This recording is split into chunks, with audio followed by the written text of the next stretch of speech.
नमस्ते। अंगूर सिर्फ एक मीठा फल नहीं, ये एक कुदरती दवा की तरह काम करता है। सोचिए, अगर इसे सही तरीके और सही मात्रा में खाया जाए तो ये हमारे शरीर को अंदर से बिना किसी साइड इफेक्ट के ठीक करने की ताकत रखता है। तो आज हम क्या क्या जानने वाले हैं? सबसे पहले देखेंगे कि कैसे एक ही फल के इतने सारे फायदे हैं। हम बात करेंगे कि ये हमारी अंदरूनी सेहत का ख्याल कैसे रखता है। फिर बाहरी सुंदरता और सुरक्षा पर इसके असर को समझेंगे। इसके बाद ऊर्जा और संतुलन पर बात होगी। और आखिर में सबसे जरूरी, इसे खाने का सही तरीका क्या है और क्या सावधानियां बरतनी चाहिए। सबसे पहले बात करते हैं दिल की सेहत की, जो कि सबसे जरूरी है। देखिए, अंगूर में रेस्वेरेट्रॉल और फ्लेवोनॉइड्स नाम के पावरफुल कंपाउंड्स होते हैं। आसान भाषा में समझें तो ये वही तत्व हैं जो पौधों को बीमारियों से बचाते हैं और हमारे शरीर में ये एक एंटीऑक्सीडेंट की तरह काम करते हैं। अब दिलचस्प बात यह है कि ये कंपाउंड्स सीधे हमारे शरीर में खराब कोलेस्ट्रॉल, जिसे हम LDL भी कहते हैं, उस पर हमला करते हैं। इसका नतीजा, हमारी धमनियां साफ रहती हैं, ब्लड सर्कुलेशन बेहतर होता है और हार्ट अटैक का खतरा भी कम हो जाता है। अच्छा, दिल के बाद अब आते हैं दिमाग पर। अंगूर, आप कह सकते हैं, हमारे दिमाग के लिए एक टॉनिक जैसा है।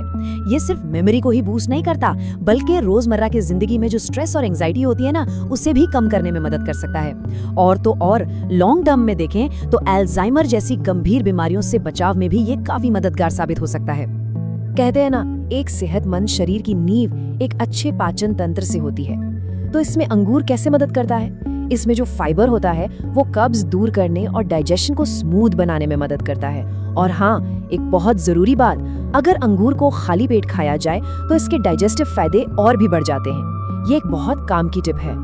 इम्यूनिटी की बात करें तो अंगूर हमारे शरीर के लिए एक शील्ड, एक ढाल की तरह है। इसमें विटामिन सी और एंटीऑक्सीडेंट्स भरपूर मात्रा में होते हैं, जो हमारी इम्यूनिटी को मजबूत बनाते हैं। इसका सीधा सा मतलब ये है कि हमारा शरीर इन्फेक्शन से बेहतर लड़ पाता है और सर्दी खांसी जैसी जो आम बीमारियां हैं ना, वो जल्दी ठीक हो सकती हैं। हमारी आंखें कितनी कीमती हैं, है ना? अच्छा, अंगूर इनकी देखभाल में भी मदद करता है। ये सिर्फ आंखों की रोशनी ही बेहतर नहीं करता, बल्कि आंखों में जलन या ड्राइनेस की जो दिक्कत होती है उसे भी कम करता है। और इतना ही नहीं, मोतियाबिंद यानी कैटराक्ट जैसी सीरियस कंडीशन के खतरे को भी ये कम कर सकता है। चलिए अब बात करते हैं स्किन की।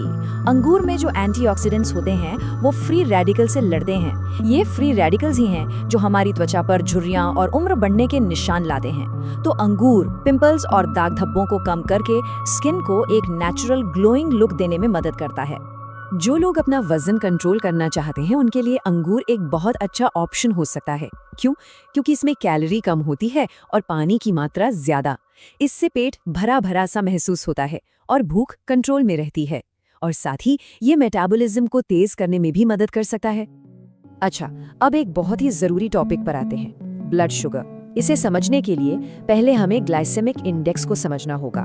ये क्या होता है? ये बेसिकली एक स्केल है जो बताता है कि कोई खाना हमारे ब्लड शुगर लेवल को कितनी तेजी से बढ़ाता है। और अंगूर का ग्लाइसेमिक इंडेक्स मॉडरेट यानी कि मध्यम होता है। और इसी मॉडरेट ग्लाइसेमिक इंडेक्स की वजह से अगर इसे लिमिटेड क्वांटिटी में खाया जाए तो ये फायदेमंद हो सकता है। ऐसा माना जाता है कि दिन में करीब 8 से 10 अंगूर खाने से ब्लड शुगर को कंट्रोल करने में मदद मिल सकती है। लेकिन यहाँ एक बहुत ही जरूरी चेतावनी है, इसे प्लीज गंभीरता से लें। अगर किसी को डायबिटीज है तो अपनी डाइट में अंगूर शामिल करने से पहले उन्हें अपने डॉक्टर से सलाह लेनी ही चाहिए। ये बहुत बहुत जरूरी है। अंगूर के और भी फायदे हैं, जैसे ये शरीर को डिटॉक्स भी करता है और एनर्जी भी देता है। मतलब ये किडनी को साफ करने और शरीर से टॉक्सिन्स को बाहर निकालने में मदद करता है। साथ ही इसमें जो नेचुरल शुगर होती है वो तुरंत एनर्जी देती है। ये उन लोगों के लिए तो बहुत ही अच्छा है जो किसी बीमारी से रिकवर कर रहे हैं। तो अब हम आ गए हैं अपने आखिरी और सबसे प्रैक्टिकल हिस्से पर। वह इतने सारे फायदे तो जान लिए, लेकिन इन्हें पाने के लिए अंगूर खाने का सही तरीका क्या है और क्या सावधानियां रखनी चाहिए? तो सबसे जरूरी बात है तरीका। रोजाना करीब 1 कटोरी अंगूर काफी है और इसे खाने का बेस्ट टाइम है सुबह या दोपहर। अब कुछ गलतियों से भी बचना है, जैसे बहुत ज्यादा मात्रा में नहीं खाना है, रात में खाने से बचना है और इसे कभी भी दूध के साथ नहीं खाना चाहिए। तो हमने देखा कि इस छोटे से फल में कितने सारे फायदे छिपे हैं। अब सवाल ये उठता है कि इस जानकारी का इस्तेमाल अपनी सेहत को बेहतर बनाने के लिए कैसे किया जाएगा। इस पे सोचिएगा जरूर।